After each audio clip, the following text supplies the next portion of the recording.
What's happening, y'all? It's THEryanplummer here, and I'm here with a very special guest. Hey, G-Day, guys. It's a Sharpino here. Thank you very much for having me, Ryan. Absolutely, we're glad to have you for this league, and we just wanted to do these coach interviews with the coaches in the PMC to let you guys get to know them a little bit, see how they battle and how they play Pokemon and stuff like that. So, without further ado, we're just gonna get to know Sharpino a little bit here. So, what is your team name? So we are the Sydney Krookodiles because, A, because I am from Sydney, Australia, and B, Hydreigon was already taken, so Crocodile was the next big thing, and Australia is known for its crocodiles, so I thought, you know what better mascot? Yeah, that's a great way to figure out your name. I like it a lot. Um, how long have you been on YouTube? I've been on YouTube since the end of June of last year, so that means I've been doing this now for about 9 months, roughly. And how many subscribers do you have? I currently have 129 subscribers at the moment. Wow, so that is a great growth rate for 9 months, I gotta say. I appreciate it. Like, for those who don't know, my channel, I do a lot of Let's Plays, but with a lot of different rules that are very unconventional. They're all made by myself. You know, we've got some rules like the chili lock, the shot lock, and the bean lock. So if you want to go ahead and check that out, you're more than welcome to. Link is in the description of the interview here. That's great, man. Those are some cool ways to come up with battles. Yeah, and as he said, we'll link all of the channel names in these interviews in the description, as well as his Twitter name, so you can go follow him. Definitely check out his channel. He's got a lot of great content. I've gotten to see a couple of your videos, and it's just a really great YouTube channel. So, what got you into YouTube? Well, I think for a couple of years I've been watching a lot of YouTubers and just watching people, they live the dream and everything else. But I think what really got me the push was we actually had a Game On convention in Australia last year in June. We had Game On, and I got to meet some of my idols, some members of Smosh Games. If you guys don't know them, they're a bunch of cool people. You know, they play games and all that. And after meeting them, that was enough of a push for me to decide to go ahead and do all this myself and live the dream and try to go ahead and make a YouTube career for myself here. Yeah, that's great, man. It's awesome to hear. So, what's your channel mascot? So my channel mascot is the Hydreigon, and the reason why I like Hydreigon is because it probably has two of the best typings in Pokemon so far, which is Dragon and Dark. The only problem is since the 6th gen has come out now, we are now bending over backwards to get around fairies, which is absolutely ridiculous. I hear you. Yeah. So if you had like a choice of like any Pokemon in the world, and you could become one Pokemon, what Pokemon would you become? Has to be Hydreigon, and the reason for that is because I've got two other heads, which means I've got two other people to talk to, and from a physical standpoint, we're over 6 feet tall. We're intimidating people with our three heads. You better stay away from us. Definitely, I would not want to run into a Hydreigon in real life. That's for sure. No. So now that we've kind of gotten to know you a little bit, I kind of want to get into some of your competitive history and how you play, how you battle competitively. So, have you been in a league before, like a draft-style league? I actually haven't been in a league before. Like I've in a lot of Facebook groups, and I do challenge. I was actually a Dark type gym leader for about 8 to 9 months prior to my starting my YouTube channel. So I definitely know Mono Dark very well.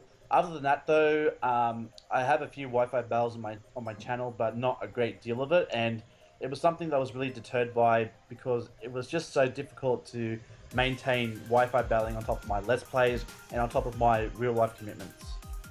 I hear you. Yeah, that's interesting. So, is Dark type your favorite type then? That it is. I would say my favorite type is Dark, Fire types, and Dragon types, and my least favorite is obviously Fairy. I hear you. Because what I don't get about Fairy is how they come about. Well, first off, how it's strong against Dark and Dragon, but I guess they were just creating that type to kind of nerf those types because they were a bit busted in the prior games and all that. But I just don't get Fairies, I really don't. But at the same time, there are some pretty cool Fairy types like Slurpuff, with Unburdened Citrus Berry. It is a very offensive hitter, and Sylveon with Choice Specs, Hyper Voice Pixelate. It's very, very scary when you go up against those. Yeah, and Clefable is another one too that could be very difficult. with Magikarp or Unaware, you won't know unless you toxic or burn them and see how much damage they take off that. Exactly. So are you a little bit nervous for the league? Are you excited? I would say anxious is probably the better word because I haven't done a lot of competitive battling. It's been a while since I've done so, but just because a lot of competitive battling comes really down to your knowledge of the tiers, your knowledge of, say, movesets, and then there's a bit of luck involved in regards to, say, predicting what your opponent's going to do, create some para hacks and all the part, but it's all part of the game though. So I mean, at the end of the day, I enjoy the Pokemon game. Like, I do love Let's Plays, but at the same time, I don't mind a good Pokemon battle from time to time. But for this draft here, I obviously had to be a bit more vigilant in my preparations and note-taking during the battle just to make sure that I don't fall short or make a mistake along the way. Yeah, absolutely. That can be huge, just making sure you keep track of what Pokemon does what and what items they have. Exactly. Do you watch a lot of league battles, or...? I watched the GBA a bit, but more so the UCL, which you guys, I'll be surprised if you guys haven't heard it, but, there's a lot of famous YouTubers that do that, and really my favorite competitive battlers would have to be, I would say my all-time favorite is A-Drive. Now, even though he's only been out for just over a year now, his competitive battling is very, very impressive, and when he goes through his movesets and he explains his decisions behind moves and everything else, he does explain it very well, and it makes it so that if someone is unfamiliar with battling, they can come to understand why he did what he did, what moves he used, and why. And he does very well. He's come as a finalist in the last GBA and UCL to date, so hopefully he does well. And I hope I can only replicate what he does in this drafty. Yeah, A-Drive is definitely a great guy to watch when you're trying to learn the league format and watching league battles. I know a lot of people that use him to kind of get into that. Yeah, that's right. Well, I mean, I could recommend him. I vouch for him. He actually helped me out with my channel. He tweeted me out. He helped me how to get OBS set up correctly. So a big shout out to A-Drive for that. And to this day, I still say, thank you, A-Drive, because you know what? Even though he does what he does actually like to help out people. So, I mean, if you have a message and say, I've got a problem, eventually he'll come get to you and he'll actually help you out. So he's a great guy. Yeah, he is a great guy. So what's your favorite Pokemon to watch in the league format? Lately, I've really been, I know it sounds a bit repetitive, but I've been watching Hydreigon be used very differently just in this last 6 months alone, because what I've seen is a lot of the time you'll see the conventional Choice Specs, Choice Scarf Hydreigon, but lately people have been using some of Hydreigon's physical side. So you'll see like he might have access to Superpower and U-Turn and other moves like that. Personally, not a big fan of U-Turn, but Superpower is definitely an interesting move because obviously it's an out for, say, Ferrothorn, which is a very big problem for Hydreigon unless we use Flamethrower. And different item choices, you've got your leftovers, your life orb, your choice items. So there's quite a few different ways you can run Hydreigon, but another Pokemon I like to watch is Mega Metagross, because again, Metagross is just one of those Pokemon you can either go all out offense with it, or you can go for a setup and go with Substitute and Rock Polish and go for a sweep with Mega Metagross. They are both very intimidating Pokemon to face. Yeah, both very versatile Pokemon as well. It can make it interesting to watch. So, if you had to describe your battling style, what would you describe it as? I would say I'm probably an all-out offensive player. Like, I'll be the kind of guy that will have 6 very offensive Pokemon and just try to go all out and just be the best I can.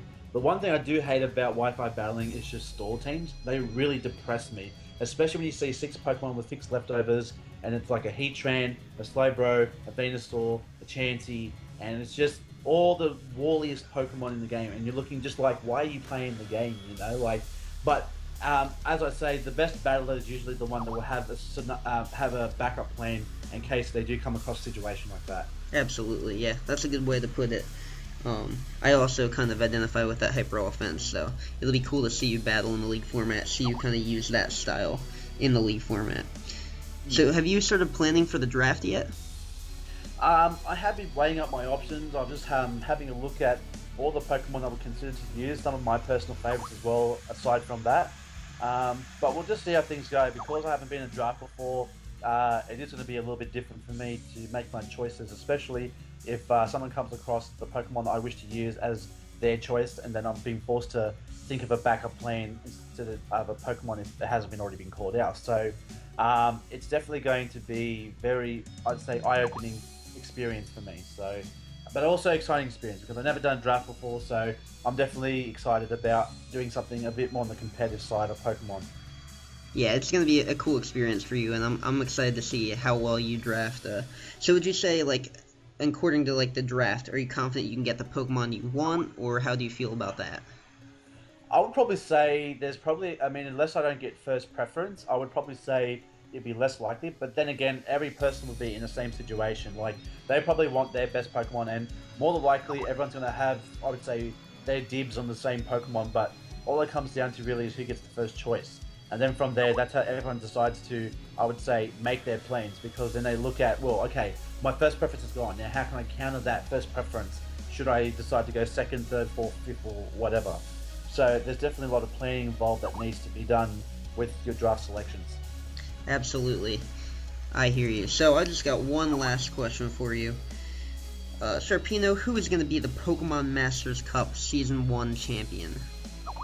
Now, again, trying to be optimistic for the Sharp Squad and representing the Sydney Krookodiles, I'm going to have to say that you are talking to the future winner of the PMC right here. There you go, people. You heard it here first. The Pokemon Masters Cup Season 1 champion is going to be the Sydney Krookodiles.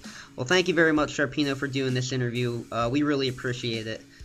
No problem. Thank you very much. And as Ryan said, in the description down below will be my Twitter and my channel. So if you guys want to go ahead and follow me on Twitter or check my channel out, it is greatly appreciated. As always, your support is greatly appreciated. For sure, and make sure that you subscribe to his channel because his videos will be going up on this channel. That'll be the only way you can watch his videos and support the Sydney Crocodiles, so you better go and subscribe to that channel. And as always, we will see you guys once the season starts. See ya.